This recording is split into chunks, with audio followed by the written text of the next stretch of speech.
Hey there everyone, Richard here from Car Sound Security. We just finished installing a full Apple CarPlay and Android Auto wireless on this Audi Q5 2016. It works with your factory system and it does not affect it. Well, you can switch between the two systems by pressing your Navi button and it will switch over to the CarPlay function and Android Auto. As you can see, you got full support. And you can always switch to also Android Auto by going to the main menu. As you can see, you got Android Auto and you got CarPlay there as well. Yeah, you got USB you can add to it as well. It's got full support with GPS navigation.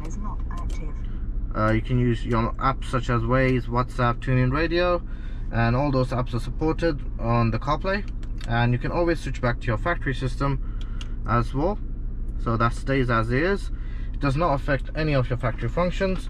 You can use your factory buttons as well. They do not, there's no additional buttons needed.